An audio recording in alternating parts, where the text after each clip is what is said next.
companies, especially American companies, that their business model doesn't support them coming back to America for the cost of labor. Let's send them to Latin America. We'll create a manufacturing base there and help our immigration. Whenever you create jobs in Latin America, you decrease the flow across our southern border. So this is a win-win-win, decoupling from China, helping our friends to the south, and helping our southern border immigration issue. So we're here at CPAC 2021 with Congressman Mark Green of Tennessee. America Uncanceled is the theme here. We've been always, I think, talking about China. You've had some very interesting bills related to China, especially holding China accountable for COVID and so forth. But you've also been thinking about supply chains, right? And now we were just talking offline, you have a very interesting idea about how to fix this issue with respect to China, of course. Well, I just recently got named to be the ranking member of the Western Hemisphere. So as I contemplate what's going on in Latin America because of China's commodity boom, they came in and got the oil and the metals. I realized that created currency issues over the last 15 years for South America, Central America. And because their currency suddenly became very valuable to the Chinese, it became very inexpensive for them to buy Chinese manufactured goods. So instead of developing their own manufacturing base, they bought stuff from China. And that's hurt their employment in the manufacturing sector in Latin America, Central America. So we also couple that with what's gone on with COVID and the recognition that we have to decouple or at least decrease our dependency on Chinese manufacturing. So we have an opportunity. We can use and direct some of the development dollars to Latin America to increase manufacturing there. Companies, especially American companies, that their business model doesn't support them coming back to America for the cost of labor, let's send them to Latin America. We'll create a manufacturing base there. We'll create jobs there, which will work with our immigration issue and help our immigration. Whenever you create jobs in Latin America, you decrease the flow across our southern border. So this is a win-win-win, decoupling from China, helping our friends to the south, and helping our southern border immigration issue. Well, and so in this relationship, China has its tentacles under the Communist Party everywhere. We know, we've discussed this. But so how is that relationship with the various Latin American countries now? So the relationship is strained, right? The Belt and Road Initiative came in, used debt diplomacy. Look what has happened in Ecuador. Now they're taking 80%, I believe the number is 80% of their oil to pay back for a dam that was created, that's actually cracking. So I think Latin America is becoming aware of what's happening, and there's this real positivity toward America right now. When you think of Latin America, a lot of people think of countries that weren't necessarily friendly to democracy. That has flipped in the last 10, 15 years. So we're in a really good place. We have such great ties with, close to 50 million Americans have some connection or some Latino heritage. Now, this is just culturally right, economically right, and national security, it's the right thing to do because we can decouple from China. And what about, of course, reshoring some of these manufacturing jobs here in America? Sure. So I have that bill that basically would fund 100% of a move for a company with a tax credit. So any company that moves from China to the United States, we will take 100%. They can write that off on their taxes, the cost of the move. There are also a lot of other things we have to do in that national security manufacturing piece, but that's one of my bills. So how does this work in a Democratic-controlled Congress and administration? Well, interestingly enough, there are several Democrats who are concerned about the issues with China.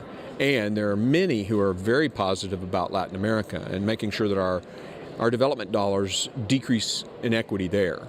The commodity boom created some wealthy people in Latin America.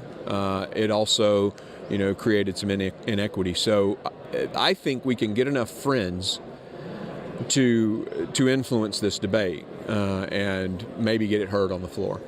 Okay, well, I certainly hope bipartisanship, it seems to be rare in Congress these days, but I know there's folks out there trying. Sure. I know Bill Foster and I just joined together, Democrat, Republican, to ask the CDC to switch to one shot instead of the two shots, because the data now is suggesting that just one shot is enough, at least for now.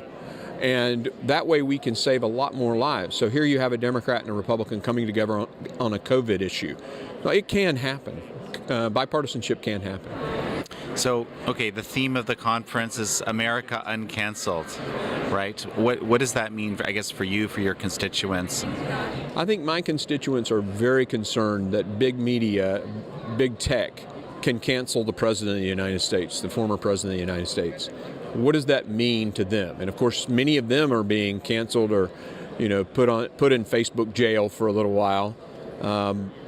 They recognize that is one of the most un-American things that can happen. Back in the 60s when they were burning the United States flag, we didn't like it, but we didn't say you can't do that. It's their right to free speech. Okay, fine. But don't turn around then and say we don't get to say what we want to say. And that's essentially what Facebook, Twitter have done, especially Twitter. Perhaps one of the worst of them. So, what are your plans on addressing this? Well, we're going to our states. This is one of the things that I'm doing as a congressman, going and saying, okay, state of Tennessee, these are the things you need to do. You need to make sure that if the feds try to do something with gun control, that we stand up to those agents that go and enforce that law. Tennessee can create bills and laws that keep the enforcement of those Second Amendment restrictions from being enforced. So, and things like that. I think you and I were talking earlier about Idaho and what they're doing to penalize the cancel culture, penalize those companies when they do that. So Tennessee, the states can do that and push back.